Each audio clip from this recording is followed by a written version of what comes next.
Why was this bag named Ghana Must Go? Many Nigerians, especially the Gen Zs, thought it is just a nickname. No, it is not just a nickname. Something actually happened. It was due to a deportation exercise that happened back in the days in Nigeria. Sit back, relax, let me tell you why and how. In 1983, Nigeria carried out the largest deportation exercise in history, and half of the people that were deported were Ghanaians. Why? Ghana was a very prosperous country from 1930. In fact, as a small country, Ghana was richer than Nigeria as at the time because they produced the largest cocoa in the world. So people begin to migrate from neighboring countries to Ghana in search for better life. Life was good and everyone was happy. But fast forward to 1969, Ghanaians begin to feel that Nigerians were taking over the jobs and other things in the country. So the government decided to deport all the immigrants in the country, and half of these immigrants were Nigerians. But later on, the table turned around. Before the deportation in 1969, oil was discovered in Nigeria in 1958.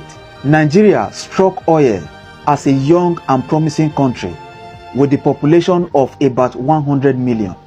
The oil money was steady and hopes were high that Nigeria could prosper despite the brutal military regime that made that period. And then in the 1970s, the economy exploded when oil prices soared worldwide. Nigeria became the richest country in Africa.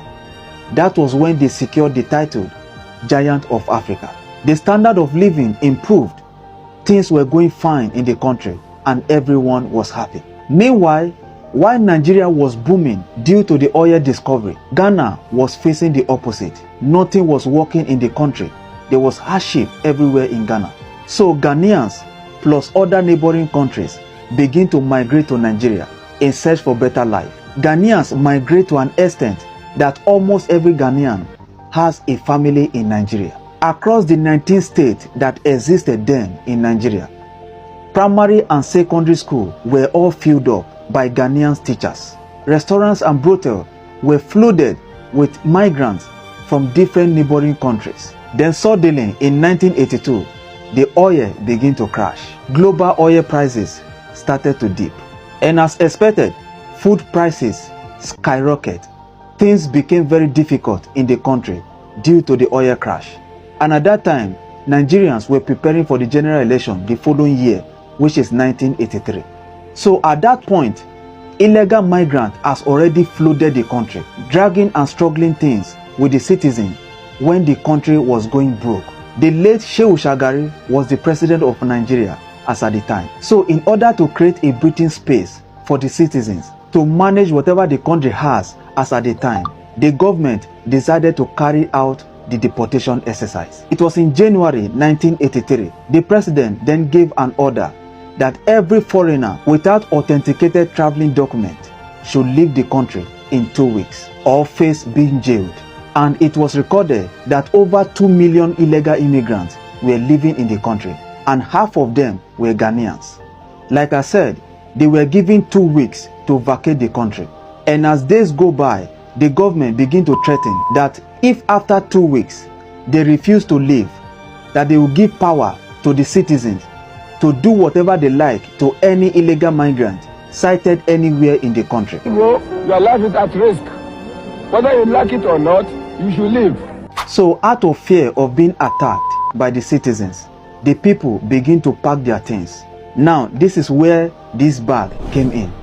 Most of the bags that were used during that time was this bag, because it is easy to drop things inside if you are in a hurry. Many Ghanaians used this bag as they were leaving the country. That was why Nigerians named this bag Ghana Must Go. As you can see in the video, I almost shed tears while watching this because many things happened after they left the country, which this video might be too long for me to explain. Some neighboring countries had to close their border. Some people died on the way and things happened before they get to their country. And up to today, even while I was still making this video, many Ghanaians still believe that Nigerians carried out that exercise as a retaliation because of what happened in 1969, which to me was never the case. Nigeria was going very broke as at the time. so they had to do something. I am so happy both countries are doing very fine and they are in a good relationship. Please, I am still a small boy. I'm not even up to 30 yet. I made a lot of research and I heard from so many elderly people who witnessed that moment. That is how I gathered this video. And I know so many elderly people are watching my videos. Please, if there's any area I made mistake or you need to correct me, please, you can correct me in the comment section. And of course, without insult. We are all learning. That is the purpose of this page.